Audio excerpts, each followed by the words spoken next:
मेरे साथ बंध जाइए बिल्कुल। देखिए परसेंटेज वर्ड से ही हम शुरू करते हैं। तो परसेंटेज जो वर्ड बना है वो बना है परसेंट से। परसेंट के भी अगर हम टुकड़े कर लेना तो दो टुकड़े हो जाते हैं, एक होता है पर और दूसरा होता है सेंट। अब अगर हम पर का मतलब समझें, ट्रांसलेशन समझें, तो वो निकलता है प्रति, यानी हर एक में से, ठीक है, ईच। और सेंट जो वर्ड बना है ये बना है सेंचुरी से। सेंचुरी वर्ड आपने बहुत सुना होगा, क्रिकेट में यूज होता है। सेंचुरी में 100 रन पूरे हो चुके हैं, या सेंचुरी 100 सालों का समूह, मतलब ग्रुप ऑफ 100 जो है वो सेंचुरी कहलाता है। तो सेंचुरी के से जो सेंट है इसका मतलब बनेगा आपका 100 यानी 100।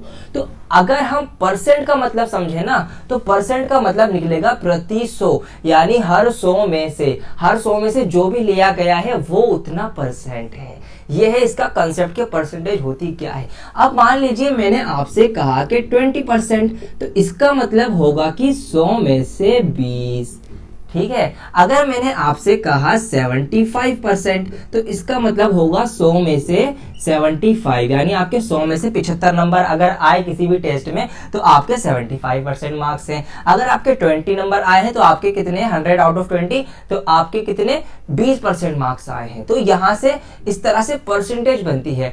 अच्छा अब आप मुझे बताइए कि अगर आपके कितने 200 में से 50 आए तो ये कितना परसेंट बनेगा।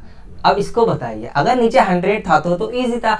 अब यहाँ पर देखिए क्या हो गया, 200 हो गया। और हमने सीखा है परसेंटेज जो होती है हर 100 में से होती है, तो आप निकाल लो इसका हर 100 में से, मीन इसका जो हर है यानी डिनोमिनेटर जो है ना इसका 200, इसको अगर आप 100 करोगे तो इसकी डिवाइड आप 2 से करोगे, ठीक है। 2 से डिवाइड करने के बाद ये हो जाएगा 100, तो इसकी भी डिवाइड 2 से कर देंगे तो ये हो जाएगा 25। तो हर 100 में से जो है वो 25 हिस्सा है। तो इसका मतलब ये जो परसेंटेज है कितनी परसेंट है, 25/100 यानी 25% है। तो इस तरह से ये परसेंटेज का बिल्कुल बेसिक एक आइडिया हमने लिया है कि परसेंटेज होती क्या है। आइए अब जानते हैं कि हम किन किन तरीकों से परसेंटेज निकाल सकते हैं। बहुत सारे तरीके मैं आपको इस वीडियो में बताने जा रहा हूं, आप पे डिपेंड करता है कि आप उस प्रॉब्लम को किस तरह से लेते हैं और किस तरह से उसके साथ खेलना सीखते हैं। दोस्तों पहला तरीका हम सीखने जा रहे हैं डायरेक्ट मल्टीप्लिकेशन मेथड। इसमें आप डायरेक्ट मल्टीप्लाई करेंगे और परसेंटेज निकल के आ जाएगी। जी हाँ, इतना ही आसान है ये। तो यहाँ पर एग्जांपल के लिए एक इजी सा एग्जांपल ले रहा हूँ आपको समझाने के लिए, कि हम मान लेते हैं आपको निकालना है 30% ऑफ 40, कि आपको 40 का 30% निकालना है। अब अगर आप इसको सॉल्व करेंगे तो आप किस तरह से करते आ रहे हैं अभी तक, कि 40 का 30% मतलब 100 में से 30, तो यहाँ से 0 से 0 कट, 0 से 0 कट, 4 तिया 12 आपका आंसर आ जाएगा, ठीक है। ये आपका है ट्रेडिशनली। अब इसको और जल्दी कैसे करेंगे ये देखिए।